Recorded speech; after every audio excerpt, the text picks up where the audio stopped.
හේවට්ටයෝ තෝ හිතුවද මේක සතරකන් මන්ත්‍රණයක් කියලා? දැන් මේක සයකන් මන්ත්‍රණයක්. ආයෙත් මේක අටකනකට ගිහින් ගොඩක් අය දැනගනී. හේවට්ටයෝ හේවට්ටයාගේ උපාය අසාගත් ගිරවා වහාම ඒ බව පණ්ඩිතයන්ට දැන්වීමට මියුළු නුවර බලා ඉගිලී ගියා. රහසක් නම් උරහිසට පාත්වීම ගිරවාගේ සිරිතයි. එදා පණ්ඩිතයන්ගේ උරහිසට පාත් වූ නිසා එය රහසක් බව දැන අමරාදේවිය ඇතුළු පිරිස එතැනින් ඉවත් වුණා. සබඳ තොප විසින් කුමක් දක්නා ලද්දේද? කුමක් අසන ලද්දේද? දේවයන් වහන්ස, මම මුළු දම්බදිවම ඇවිද්දා. වෙන කිසිම තැනක බයක් දැක්කේ නෑ.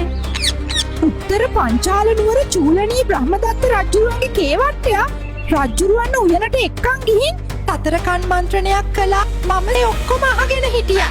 රජ්ජුරුව ඒකට කැමති වුණාද?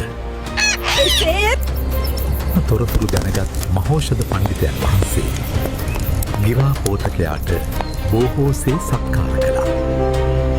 මීයෙන් හැදූ විලදකම, මී පැන් පොවා, බෙහෙත් තෙලින් පියාපත් පිරිමැද, මුදු ඇතිරිලි දැමුණු රන් කූඩුවක සැකපෙරුවා. කේවට්ට මා මහෝෂධ පණ්ඩිත් බව නොදනි කිසිසේත් මා ඔගේ උපාය සිදු කිරීමට ඉඩ නොදෙමි.